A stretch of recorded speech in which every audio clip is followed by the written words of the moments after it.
Welcome to BZN Telugu Telugu Desam party updates. Chandrababu Naidu ఈయన ఢిల్లీతో కలిసి ఏ స్థాయిలో కుట్రలు పన్నుతా ఉన్నారో మీరే చూడండి. అవ్వాతాతలకు ఇంటికే వచ్చే పెన్షన్ దగ్గరుండి వీళ్ళే అవ్వాతాతలకు ఇంటికే వచ్చే పెన్షన్ దగ్గరుండి వీళ్ళే రాకుండా చేశారు. నేను అడుగుతా ఉన్నా, అవ్వాతాతలకు ఇన్ని నెలలుగా ఇన్ని సంవత్సరాలుగా మీ జగన్ అవ్వాతాతలకు ఇంటికి నేరుగా పెన్షన్ పంపిస్తా ఉన్నాడు.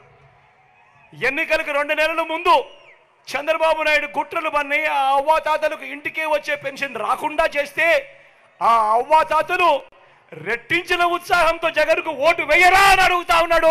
మీ బిడ్డ కుట్రలు పన్నుతూ కుతంత్రాలు పన్నుతూ జగన్ ఏదైతే బటన్లు నొక్కాడో, చివరిలో జగన్ ఏదైతే బటన్లు నొక్కాడో ఆ బటన్లు నొక్కిన సొమ్ములు కూడా నా అక్క చెల్లెమ్మల కుటుంబాలకు రాకుండా ఢిల్లీ వాళ్ళతో వీళ్ళంతా కుట్రలు చేస్తూ అడ్డుకునే కార్యక్రమం చేస్తూ ఉంటే సాక్షాత్తు మీ జగన్ ఒక ముఖ్యమంత్రిగా ఏకంగా కోర్టుకు వెళ్ళి జరుగుతూ ఉన్న అన్యాయాన్ని ప్రశ్నిస్తూ కోర్టులో కేసులు వేసే పరిస్థితి లేకి ప్రజాస్వామ్యం దిగజారిపోయింది అంటే వీళ్ళని ఏమనాలి అని చెప్పి అడుగుతా ఉన్నాను. ఈ సందర్భంగా ఈరోజు మీ జగన్ బటన్లు నొక్కినేటివన్నీ కూడా ఈరోజు ఎన్నికలు వస్తున్నాయని కొత్తగా నొక్కినేటివి కాదు.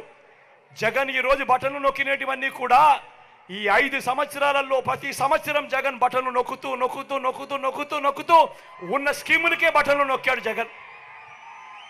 కొత్తగా వచ్చినటివి కాదు. వీటికి అసెంబ్లీలో బడ్జెట్ ద్వారా ఆమోదం కూడా తెలిపినేటివి. వాళ్ళు అటువంటివి 60 నెలల కథ దేవుడెరుగు 57 నెలలు కాకమునిపే జగన్ను కట్టడి చేయడం కోసం ఢిల్లీతో కుట్రలు పన్ని ఆ బటన్లు నొక్కిన సొమ్మును నా అక్క చెల్లెమ్మల కుటుంబాలకు రాకుండా అడ్డు తగిలే దౌర్భాగ్యపు పరిస్థితిలోకి వీళ్ళంతా దిగజారిపోయారు అని అంటే ఆలోచన చేయమని అడుగుతా ఉన్నా. Thanks for watching BZN Telugu.